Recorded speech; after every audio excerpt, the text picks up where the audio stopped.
Good morning class. आज हम पढ़ेंगे हिंदी का सारांश का पाठ 10, जो कि एक कविता है बंदूक नहीं पिचकारी। इसके लेखक हैं सर्वेश्वर दयाल सक्सेना। ठीक है। इस कविता में जो एक बालक है वो अपनी मन की बातों को कह रहा है कि किस तरह से वह बंदूक से पिचकारी बनाना चाहता है और सब कुछ रंग देना चाहता है।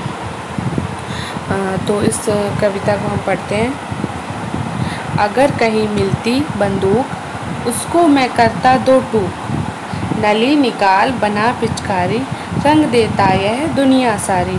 जो बच्चा है वह कह रहा है अगर मुझे कहीं बंदूक मिल जाती तो उसको मैं करता दो टूक, मतलब उसको मैं ठिकाने लगा देता, उसको मैं बंदूक को बंदूक नहीं रहने देता।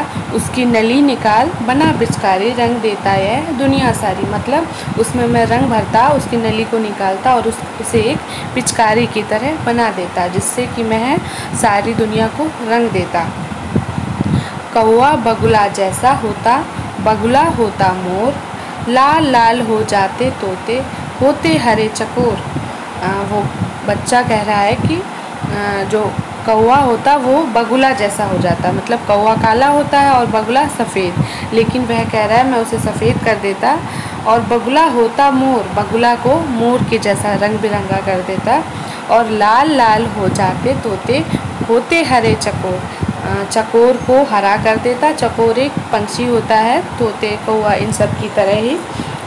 और लाल लाल तोते को लाल कर देता। यह बालक अपने मन की इच्छाओं को बता रहा है कि मैं बंदूक से गोली नहीं चलाता, मतलब बालक यहाँ हिंसा का विरोध कर रहा है। गोली चलाने का या किसी को परेशान करने का, इन सब का बच्चा विरोध कर रहा है। वह कह रहा है कि मैं सबको रंग देता, मतलब सबको रंग की दुनिया सिखाता, सबको प्यार से रहना सिखाता। बत्तख नीली पीली होती, पीले पीले बाज, एक दूसरे का मैं फ़ौरन रंग बदलता आज। कह रहा है कि मैं बंदूक से पिचकारी बनाता और बत्तख को नीली नीली कर देता और बाज को पीला कर देता। जो बाज उड़ता है आकाश में उसको पीला कर देता। एक दूसरे का मैं फ़ौरन रंग बदलता आज। बच्चा कह रहा है कि मैं सभी का एक दूसरे का रंग बदल देता, कि जो हरा है उसको पीला कर देता, पीले को सफ़ेद, सफ़ेद को लाल, इस तरह से वह सबके रंग बदल देता। फिर जंगल के बीच खड़ा हो ऊंचे स्वर में गाता, फिर जंगल में जाके बीच में खड़ा होके ऊंचे स्वर में गाता, जन गण मन अधिनायक जय हो, भारत भाग्य विधाता।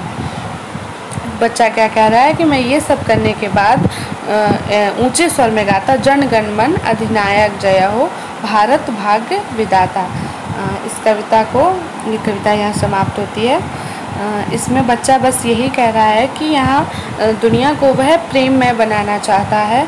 वह नहीं चाहता है बंदूक का इस्तेमाल किया जाए, बंदूक से लड़ाइयाँ हों, एक दूसरे को गोली मारी जाए। वह चाहता है कि सब मिलजुल के प्यार से रहें, एक दूसरे के रंग में रंगे रहें और किसी में घमंड ना हो, एक दूसरे को सताने की या परेशान करने की, हिंसा करने की भावना ना हो।